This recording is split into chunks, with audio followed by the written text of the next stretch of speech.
If preparation alone guarantee rank, every hard-working aspirant would clear. The difference is not effort.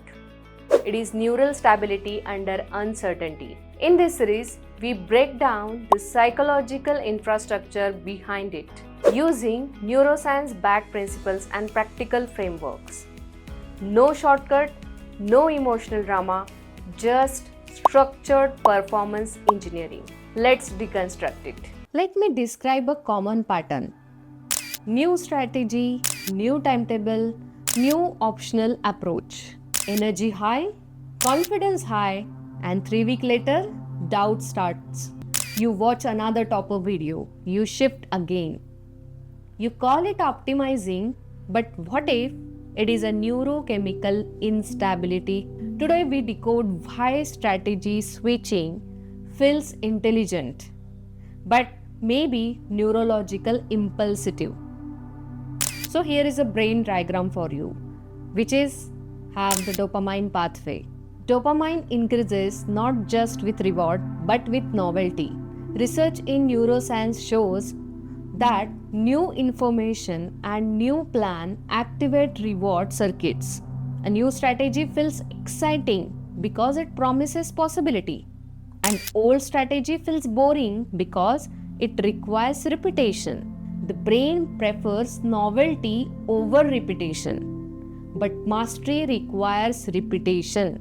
That tension creates instability. So here is a strategy switching loop. Doubt, search, new plan, dopamine spike, temporary confidence, and execution difficulty. And again doubt. So when difficulty appears, your brain interprets discomfort as a strategy failure. Instead of this is hard because learning is hard, it concludes that this plan is wrong. So you again search. Search gives novelty. Novelty gives dopamine. And dopamine gives hope.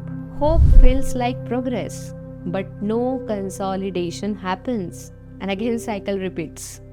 And why this feels logical? Because your brain confuses uncertainty with incorrect method. Competitive exams are probabilistic systems. You can follow the correct strategy and still not see immediate results. If you lack uncertainty tolerance, you keep switching. Research in behavioral economics calls this loss aversion. You fear continuing a plan that might fail, so you switch early to reduce emotional discomfort. You get short-term relief but long-term instability. So here is a practical framework for you, that 120-day strategy lock. You need what I call strategy lock period. Minimum 90 to 120 days before evaluating, not blindly, structurally. Create 3 metrics: syllabus coverage percentage, mock test improvement trend, and retrieval accuracy rate. So, if these are measurable, you do not change strategy emotionally. You evaluate quarterly and not weekly. This stabilizes prefrontal control over impulsive dopamine response. And it is very important that this does not mean stubbornness. It means structured evaluation. Your decisions must be data-driven and not mood-driven. Elite aspirants are not constantly searching. They are executing. They tolerate boredom. They tolerate plateaus. They tolerate delayed validation. That psychological stability compounds over the years.